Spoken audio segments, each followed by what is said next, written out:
Hello and good afternoon. Here is world news at noon on Wells Radio, 89.3 FM, your preferred awesome radio. We are reaching you live from Wells Broadcasting House along Alafin Avenue, Oluyole Estate, Ibadan.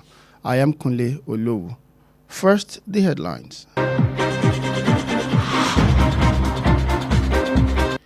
Reps extend the 2025 capital budget extension to September.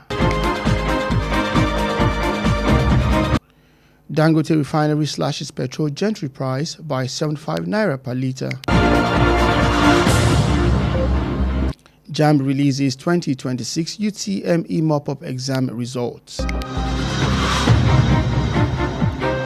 And Uganda Army's chief sparks outrage after boasting about opposition lawyers' detention. And Zelensky seeks to convince Trump at G7 that Russia now at the defense. And in the exciting world of sports, Nigeria ranks second among World Cup absentees. Those are the headlines. Now the news in details.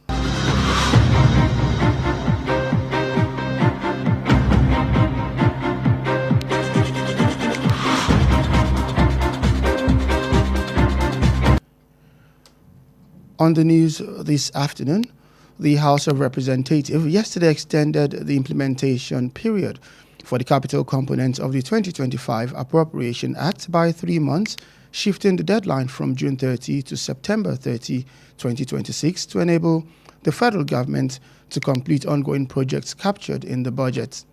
The decision followed the passage of a proposed legislation titled A Bill for an Act to amend the Appropriation, Repeal and Enactment Act 2025 to extend the implementation of the capital aspect of the Appropriation Act 2025 from June 30 to 2026 to September 30, 2026, and for related matters. At an emergency session presided over by the Speaker Tajuddin Abbas, the bill scaled first, second and third reading in one sitting after lawmakers suspended relevant provisions of the House Standing Order to fast-track the consideration. Leading debates on the bill, House Leader Professor Julius said the extension had become necessary because implementation of several capital projects contained in the 2025 budget remained incomplete.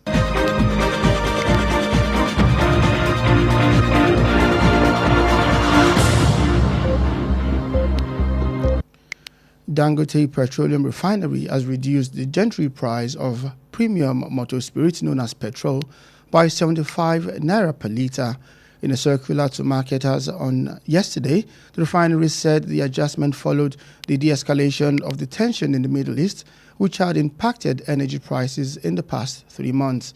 It added that the new gentry price is now 1,175 naira per litre, down from 1,250 naira, while the coastal price per metric ton has been reduced from 1,595,790 to 1,495,215.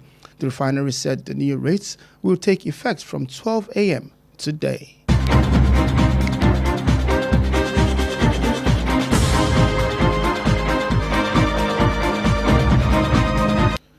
And also in the news, the Joint Admission and Matriculation Board has released the results of the 2026 Unified Tertiary Matriculation Examination mop-up exercise. In a statement today, JAMB's Public Communication Advisor, Fabian Benjamin, announced that candidates who participated in the examination can check their results through the board's established results checking channels before the weekend. Benjamin expressed appreciation for the patience and cooperation of candidates and stakeholders through the process. The mop-up examination was held on Saturday, the 13th of June 2026, as a final opportunity for the candidates who were biometrically verified for the main UTME but could not sit the exam due to technical glitches, biometric issues, or other disruptions at the center.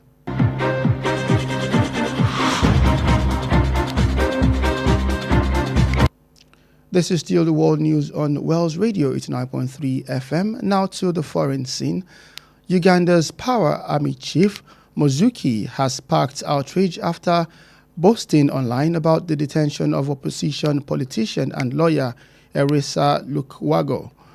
In a series of posts on X, the army chief shared images appearing to show Lukwago in custody and vowed to inflict hurt and pain on him, claiming the politician was pleading for forgiveness. Lukwago was reportedly seized by army personnel at his home yesterday while preparing legal actions against the army chief over the alleged abduction of veteran politician figure Keza. The incident had drawn sharp condemnation from opposition leaders and right activists who accused authorities of acting with impunity. The army chief, the son of President Yoweri Museveni and potential successor, have previously faced criticism for controversial social media posts targeting opposition figures.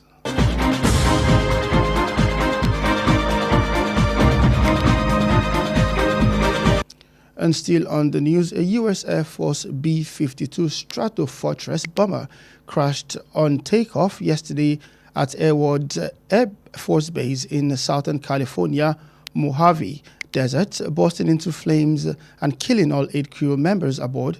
This is according to Air Force officials.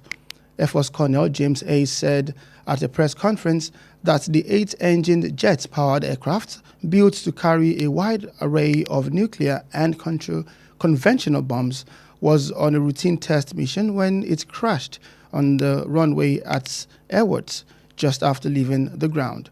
He said the mixed crew aboard the aircraft consisted government civilians, government contractors, and uniformed military personnel. He told reporters that the cause of the crash was unknown and under investigation. He also added that the flight was intended to support a radar modernization program.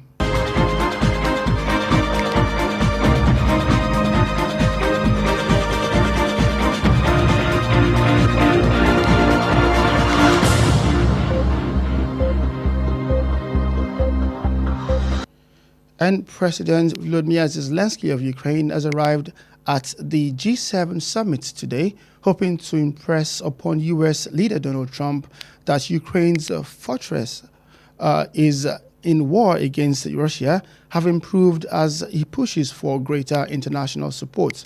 Zelensky was greeted by the French President Emmanuel Macron, hosting the June 15 to June 17 gathering in the Lakeside Resort.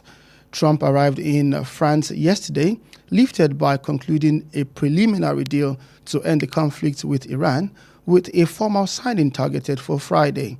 Trump said he would now turn to end the Ukraine conflict, saying both Zelensky and Russian President Vladimir Putin had signaled they are willing to strike a deal.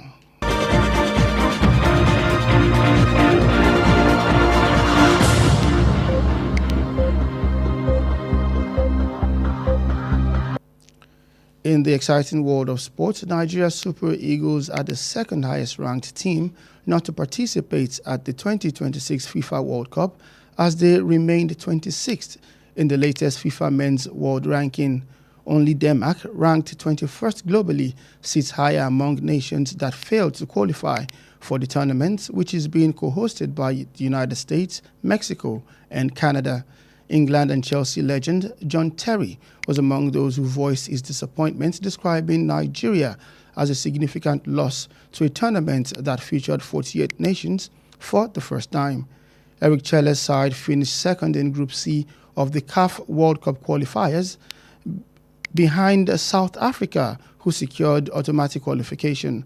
Nigeria kept their hopes alive with a playoff semi-finals victory over Gabon before failing to the Democratic Republic of Congo on penalties in the decisive playoff, which is their second successive absence from the World Cup after also missing the 2022 tournament in Qatar.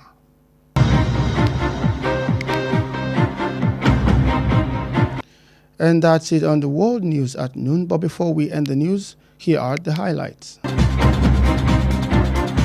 The House of Representatives yesterday extended the implementation period for the capital component of the 2025 Appropriation Act by 3 months, shifting the deadline from June 30 to September 30, 2026.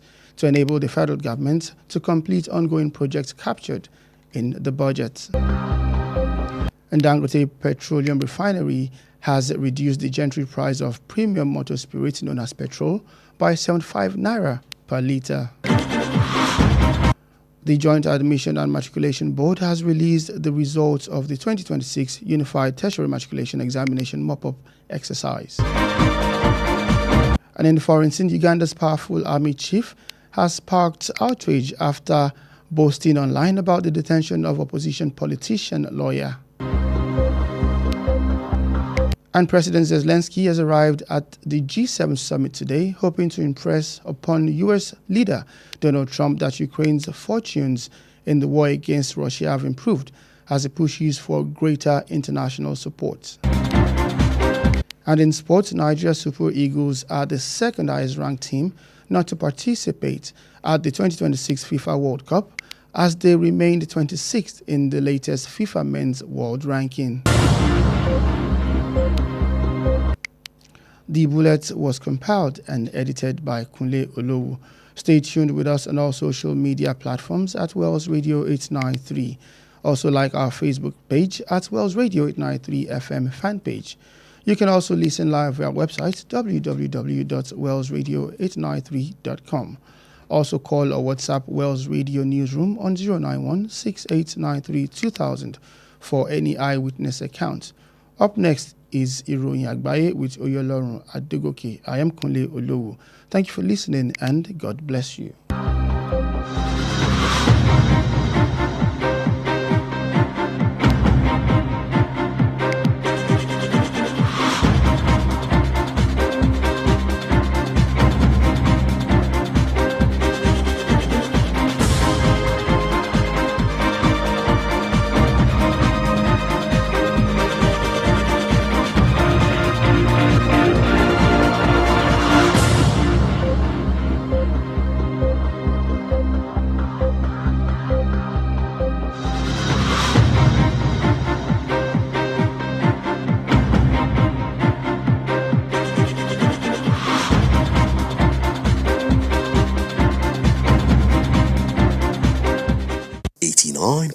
FM, your preferred wholesome radio.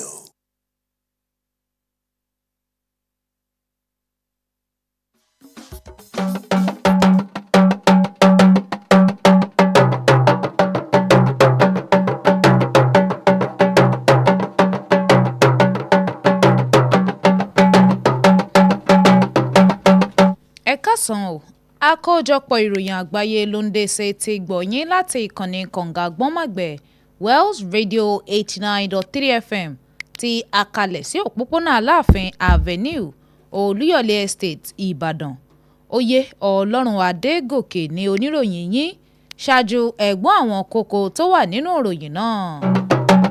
Ilé ìgbìmọ̀ aṣojú-ṣòfin ti fi kún àkókò ìmúṣẹ ẹ̀náwó ìṣúná ọdún 2025 wọ́n sún sínú oṣù kẹsàn-án. Ẹ̀bù fọpo Dangote wọ́n ti gé owó epo bẹntiró pẹ̀lú gálà kan tàgé ní múrí 4 náírà ó dín ní náírà 5. Àjọ tó mójútó ètò ìdánwò àṣewọlé ẹ̀kọ́ gíga JAMB ti fi èsì ìdánwò àfikún léde ìyún ìdánwò alátúnṣe ti mop-up TME tọdún 2026. Olórí ológun ìlú Uganda ó ti dá ìbínú sílẹ̀ lẹ́yìn tó lérí nípa agbẹjọ́rò ẹgbẹ́ alátakò tó wà nínú àhámọ́. Zelensky wá láti yí Trump lọ́kàn padà níbi àpérò G7. Nínú ìròyìn eré ìdárayá lágbàáyé, Nàìjíríà mú pò kejì lára àwọn tí kò yọjú síbi ìdíje ife ẹ̀yẹ àgbáyé. Ní báyìí ẹ gbọ́ ìròyìn náà lẹ́kùnrẹ́rẹ́.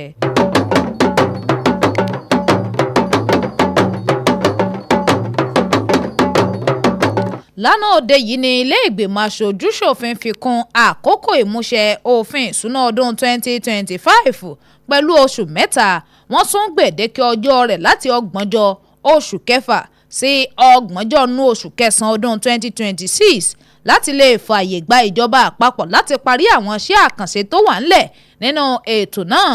Ìpinnu ọ̀hún ló tẹ̀lé ìgbàwọlé àbá òfin àtúnṣe tọdún 2025 eléyìí tí wọ́n fi kún àkókò ìmúṣẹ ọ̀hún níbi ìpàdé pàjáwìrì tí alukoro ilé aṣòfin Tajudeen Abbas léwájú rẹ̀ lórí sí bí wọ́n ṣe gba òfin ọ̀hún wọlé ní ìgbà kíkà kínní ẹlẹ́ẹ̀kejì tó fi wọ́n ti ẹlẹ́ẹ̀kẹta àti ìgbésẹ̀ kánmọ́nkíá lórí òfin náà. Olórí ilé aṣòfin tó jẹ́ ọ̀jọ̀gbọ́n Julius ó sọ̀rọ̀ lórí bí àfikún àkókò náà ṣe pàtàkì nítorí ìmúṣẹ ọ̀pọ̀lọpọ̀ àwọn iṣẹ́ àkànṣe tó wà nínú ètò ẹ̀náwó ọdún 2025. Ẹ̀bù fọpo rọ̀bì Dangote ti mú àdínkù bá owó epo bẹntiró oge ní gálà kan pẹ̀lú múrí mẹ́rin ó dín ní náírà 5 nínú àkọ́ránṣẹ́ ilé ètò fìṣọwọ́ sí àwọn alágbàtà epo lánàá òde yìí. Ìgbésẹ̀ ẹ̀bù fọpo náà ló tẹ̀lé ìtúká àìnífọ̀kànbalẹ̀ àti làásìgbò tó wáyé ní agbègbè àárín gbùngbùn ìlà oòrùn Middle East èyí tó nípa lẹ́ka ohun àmúṣagbára fún bí oṣù mẹ́ta sẹ́yìn wàyí. Ó wáá fi kún pé iye owó epo tuntun lọ́wọ́lọ́wọ́ tá a wà yìí ní $1,000 ó lé ní àpò kan dín ní múrí kan àti náírà 5 láti $1,000 ó lé ní àpò kan àti múrí 2.5. Bẹ́ẹ̀ náà sì ni owó àgbá epo náà dínkù. Ẹ̀bù fọpo ọ̀hún ó wáá pé iye owó ọjà tuntun náà wọ́n máa fi múlẹ̀ tí ó sì bẹ̀rẹ̀ sí ní nípa láti aago 12 òru òní lọ.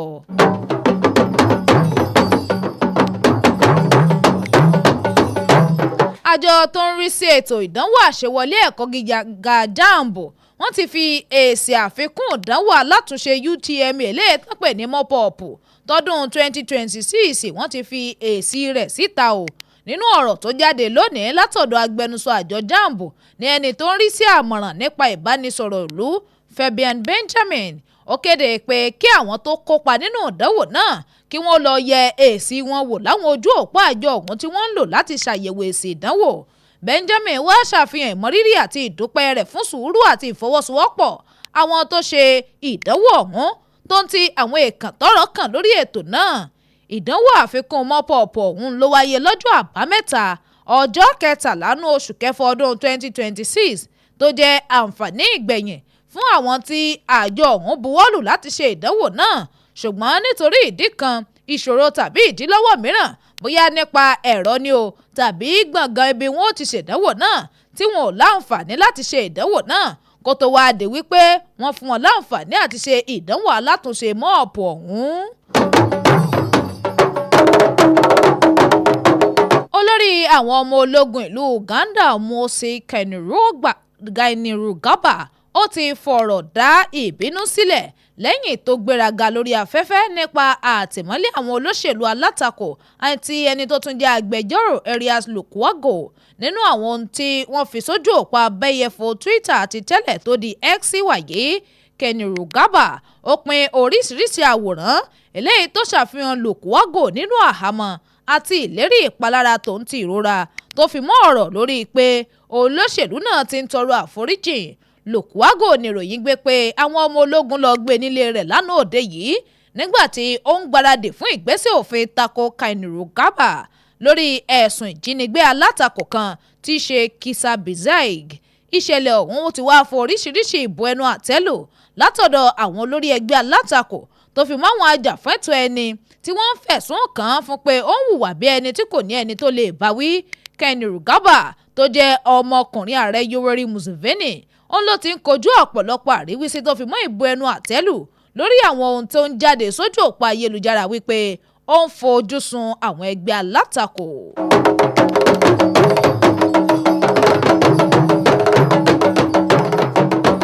Ọkọ̀ òfurufú ìjagun àwọn ọmọ ológun orílẹ̀-èdè Amẹ́ríkà tó gbéra lánàá ló ṣàdédé já wálẹ̀ ní kété tó ti gbéra ní bùbá ààyè òfurufú àwọn ọmọ ogun Edward ní apá gúúsù California ní Mojave. Ó sì gbiná pẹ̀lú àwọn ènìyàn 8 tó wà nínú ọkọ̀ náà tí wọ́n sì jọ́lọ̀ nípè lójú ẹsẹ̀. Gẹ́gẹ́ bí àwọn aláṣẹ ológun òfurufú ti wá fìlédè, ọ̀gágun ọmọ ogun orí òfurufú ti jẹ́ James Hayes ó sọ̀rọ̀ níbi àpéjọ àwọn oníròyìn wípé ọkọ̀ òfurufú ọ̀hún tí wọ́n ṣe lọ́jọ̀ láti lè mọ gbé àwọn ohun ìjagun núclear àti àdó olóró òun ló ṣàdédé já wálẹ̀ láìpẹ́ lẹ́yìn tó gbéra kúrò nílẹ̀. Ó wáá pé àwọn tó wà nínú ọkọ̀ náà wọ́n jẹ́ àwọn agbaṣẹ́ṣe ìjọba, àwọn ènìyàn ìjọba àti àwọn ọmọ ológun. èyí wá sọ̀rọ̀ fún àwọn oníròyìn pé ìṣẹ̀lẹ̀ ọ̀hún ó ti wà lábẹ́ iṣẹ́ ìwádìí táwọn sì ti ń gbé ìgbésẹ̀ láti mọ ohun tó ṣokùnfà tí ọkọ̀ òfurufú ọ̀hún fi já wálẹ̀ ní kété tó gbéra. Ààrẹ Volodymyr Zelensky ti gúnlẹ̀ síbi ìpàdé àpérò G7 lónìí tí wọ́n sì ń retí kó ṣe ohun ìwúrí fún olórí orílẹ̀-èdè Amẹ́ríkà Donald Trump nípa ire Ukraine àti èrè wọn nínú ogun tọ́jà kojú Russia tó ti bí nǹkan ti ṣe dára bí wọ́n ṣe ń pè é fún àtìlẹ́yìn alágbára lágbàáyé.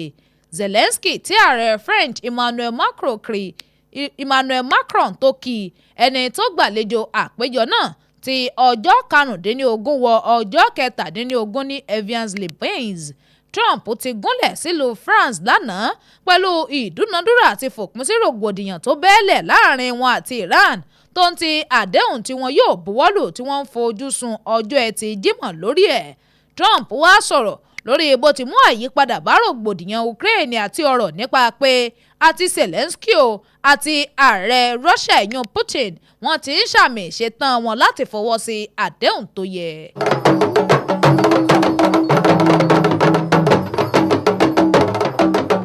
Nínú ìròyìn eré ìdárayá lágbàáyé ikọ̀ ẹgbẹ́ agbábọ́ọ̀lù àgbà ọ̀jẹ̀ lọ́kùnrin ti orílẹ̀-èdè Nàìjíríà ìyún Super Eagles àwọn ni wọ́n mú ipò kejì tó tóbi jùlọ lágbàáyé lára àwọn ikọ̀ tí kò kópa nínú ìdíje ife ẹ̀yẹ àgbáyé àjọ FIFA fún tọdún 2026 bí wọ́n ṣe wà ní ipò kẹrìndínlọ́gbọ̀n nínú ohun tí àjọ FIFA fi léde fún àwọn ikọ̀ ọkùnrin agbábọ́ọ̀lù lágbàáyé.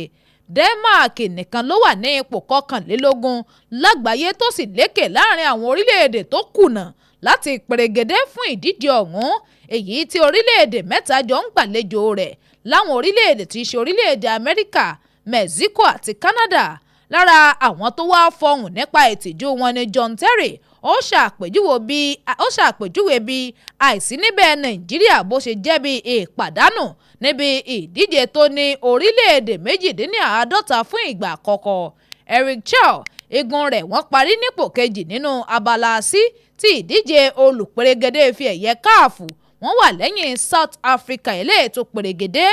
Nàìjíríà sì ṣe ìpamọ́ ìrètí wọn láti díje nínú ìfẹsẹ̀wọnsẹ̀ tó súnmọ́ àṣekágbá lórí Gabon kó tó wáá dé pé wọ́n lulẹ̀ sọ́wọ́ Congo níbi bọ́ọ̀lù asọ́léwòmí kí n gbà sí tó ń ti ọ̀rọ̀ nípa bí wọn ò ṣe sí níbi ìdíje ife ẹ̀yẹ ọdún 2022 tó wáyé nílùú Qatar.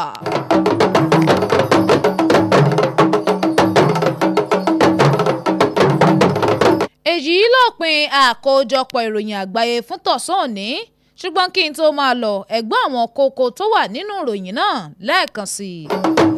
Lánàá òde yìí ni ilé ìgbìmọ̀ aṣojú-ṣòfin fi kún àkókò ìmúṣẹ ìṣúná àbá òfin ọdún 2025 pẹ̀lú oṣù mẹ́ta wọ́n sún gbèdéke ọjọ́ rẹ̀ láti 30 oṣù kẹfà wọ́n sún sí 30 oṣù kẹsàn-án ọdún 2026 láti lè fààyè sílẹ̀ fún ìjọba kí wọ́n lè parí àwọn iṣẹ́ àkànṣe tó ń lọ lọ́wọ́. ẹ̀bù fọ̀pọ̀ Dangote mú àdínkù bá owó epo bẹntiró pẹ̀lú múrí mẹ́rin ó di náírà 5. àjọ tó ń rí sí ètò ìdánwò àṣewọlé ẹ̀kọ́ gíga JAMB ti fi èsì ìdánwò àfikún UTME tọdún 2026 léde ìyún ìdánwò àfikún alátúnṣe tán pè ní mọ́pọ̀ọ̀pù.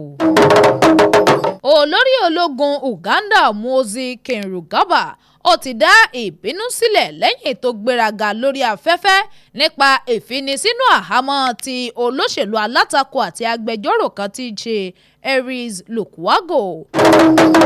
Ààrẹ Volodymyr Zelensky ti gúnlẹ̀ síbi àpérò G7 lónìí pẹ̀lú ìrètí pé yóò ṣe ìwúrí sí olórí orílẹ̀-èdè Amẹ́ríkà Donald Trump nípa pé Ukraine rí èrè nínú ogun wọn kojú Russia àti ìmúdára nínú ìgbésẹ̀ àti pè fún àtìlẹ́yìn àgbáyé.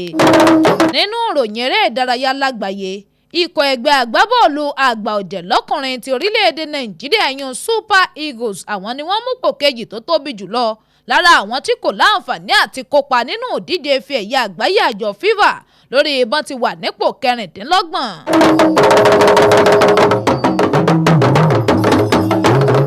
èyí lópin àkójọpọ̀ ìròyìn àgbáyé fún tọ̀sán òní àkójọpọ̀ àti àtúntò ìròyìn náà ló wáyé látọwọ́ Kunle Olowu ẹ darapọ̀ mọ́ wa lójú òpó ayélujára wa gbogbo Wells Radio 893 lójú òpó ìkànnì ìbánidọ́rẹ̀ẹ́ Facebook wa Wells Radio 893 FM fanpage lórí ìtàkùn àgbáyé www.wellsradio893.com.